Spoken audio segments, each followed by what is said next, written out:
Através da história, a fumaça da dissidência se eleva como um espectro desafiador contra o pano de fundo de dogmas inflexíveis.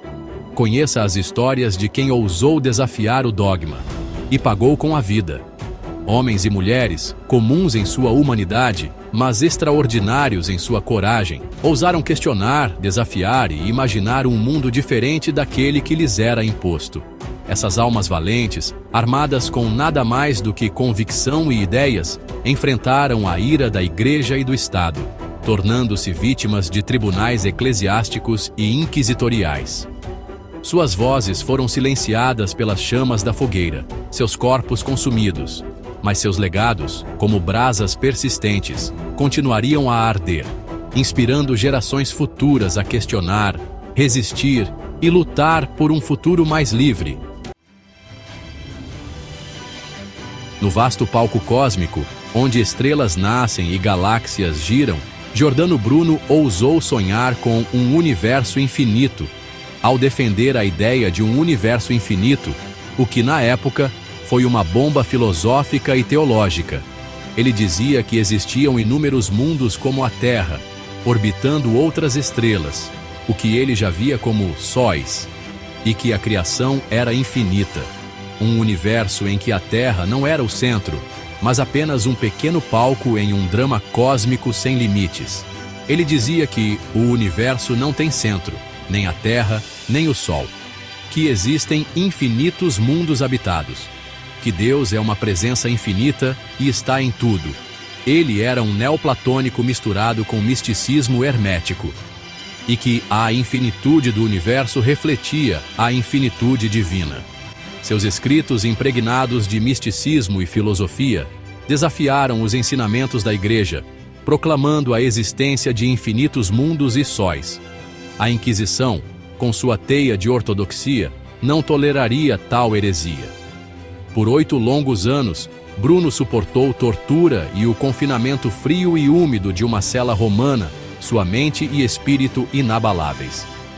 Quando confrontado com a escolha entre renunciar às suas ideias ou enfrentar a fogueira, ele escolheu a verdade. Talvez seja com maior medo que vocês pronunciam esta sentença do que eu a recebo, foram suas últimas palavras desafiadoras, sua voz ecoando pela praça romana antes que as chamas o engolfassem. Resultado? Acabou sendo queimado vivo pela Inquisição em 1600. Bruno, o herege, o visionário, escolheu a morte em vez da submissão, sua vida tragicamente abreviada, mas seu legado eterno. Uma jovem camponesa, guiada por visões e imbuída de uma convicção inabalável, emergiu das cinzas da França devastada pela guerra. Desde os 13 anos, dizia ouvir vozes de santos, como São Miguel, Santa Catarina e Santa Margarida, que a instruíam a salvar a França da dominação inglesa. Joana d'Arc, a donzela de Orleans, ouviu os sussurros de santos, guiando-a para a linha de frente de um conflito brutal. Em sua armadura reluzente, ela se tornou um farol de esperança, um símbolo de unidade nacional em um reino dividido. Mas o destino, como costuma acontecer, tinha outros planos. Capturada por seus inimigos, vendida aos ingleses e julgada por heresia, bruxaria e se vestir como homem. Joana foi submetida a um julgamento farsesco, acusada de heresia e bruxaria, acusada de ouvir vozes, de se vestir como um homem, de desafiar a ordem estabelecida. Os homens que a condenaram temiam o poder que ela representava. O poder de mulheres capazes de exercerem funções até então reservadas ao homem era algo que afetava diretamente a fé inabalável de uma igreja patriarcal. Foi queimada viva em 1431, com apenas 19 anos. Seus sonhos de libertar a França se transformaram em fumaça e cinzas, enquanto as chamas a levavam, seu último olhar fixo no céu, buscando consolo no abraço daquela mesma fé que a havia condenado. O eco da heresia ressoou pelos corredores da Boêmia. Nascido por volta de 1372, na Boêmia, atual República Tcheca, Jan Hus foi professor e teólogo da Universidade de Praga. Inspirado pelas ideias de John Wycliffe, um reformador inglês anterior a ele, se destacou por criticar abertamente os abusos da Igreja Católica. Suas palavras apaixonadas criticavam a venda de indulgências, a riqueza e corrupção do clero, a autoridade do Papa acima da Bíblia e a falta de acesso do povo às Escrituras. A missa ainda era em latim, proibida em vernáculo. Jan Hus bateu de frente com a hierarquia eclesiástica. E isso, claro, deu ruim. Foi excomungado em 1411, chamado ao Concílio de Constança, 415, com promessa de salvo-conduto. Mas foi preso ao chegar, julgado por heresia e se recusou a renegar suas ideias.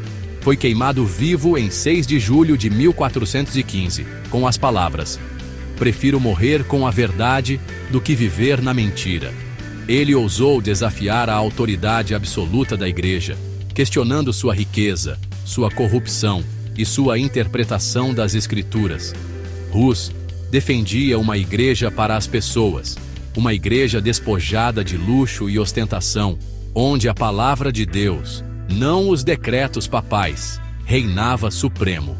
Convidado ao Concílio de Constança com a promessa de salvo-conduto, Hus acreditou na possibilidade de diálogo, na esperança de reformar a igreja por dentro. Mas a promessa de segurança se mostrou uma armadilha. Traído, preso e julgado por heresia, Hus enfrentou seus acusadores com a mesma coragem e convicção que havia demonstrado em seus sermões. Condenado à fogueira, Hus permaneceu inabalável. Suas últimas palavras, um testemunho de sua fé. "Eles queimarão o ganso", ele proclamou, referindo-se ao seu próprio nome. "Mas em 100 anos, um cisne surgirá que eles não poderão silenciar." As chamas podem ter silenciado Jan Hus, mas suas palavras, como sementes espalhadas ao vento, dariam frutos em uma nova era de reforma religiosa. No século XIV, uma época em que a ortodoxia religiosa ditava a vida das pessoas, Marguerite Porete, uma mística e autora, ousou explorar as profundezas da alma humana e sua relação direta com o divino. Viveu entre 1250 e 1310, no norte da França. Era uma beguina, grupo de mulheres cristãs que viviam em comunidade, fora do controle direto da igreja, sem fazer votos monásticos. Viviam da caridade, do trabalho e da contemplação. Escreveu um livro revolucionário, O Espelho das Almas Simples e Aniquiladas, Le Miroir des Simples Âmes Anéanties. Seu livro, O Espelho das Almas Simples, era um farol de experiência pessoal e intuição espiritual, um desafio direto à autoridade da Igreja como único intermediário entre o homem e Deus. Ela dizia que a alma, ao atingir a união suprema com Deus, ultrapassa todas as regras, inclusive os mandamentos da Igreja, que o amor divino absoluto dissolve a vontade própria e torna o ser livre de qualquer autoridade. Era uma mística radical, falando de amor puro, incondicional, sem mediações da Igreja.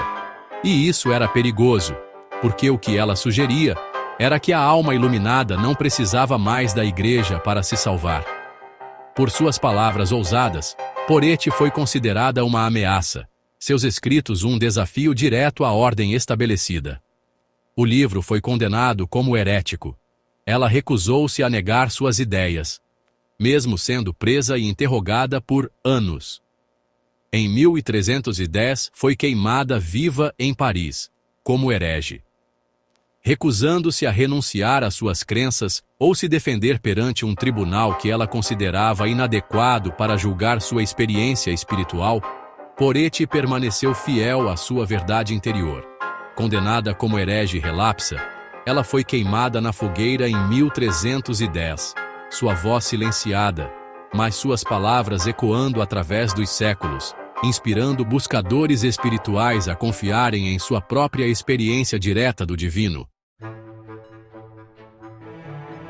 No coração da França medieval, a Ordem dos Templários, outrora poderosa e reverenciada, enfrentou sua ruína. Jacques de Molay viveu entre 1243 e 1314. Foi o último grão-mestre da Ordem dos Cavaleiros Templários, uma das ordens militares cristãs mais poderosas da Idade Média. Era o líder espiritual e militar da ordem durante sua queda brutal e cheia de traições.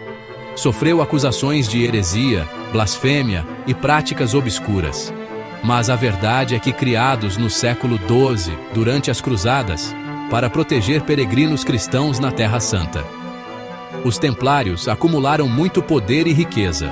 Possuíam terras, castelos, bancos, influência política. Viraram uma empresa transnacional medieval com status quase intocável, o que sempre incomoda reis endividados. Pairavam no ar como um nevoeiro venenoso. O rei Felipe IV da França, endividado com os templários, decidiu destruí-los. Com o apoio do Papa Clemente V, em 1307, Jacques de Molay e centenas de templários foram presos, torturados e forçados a confessar heresias.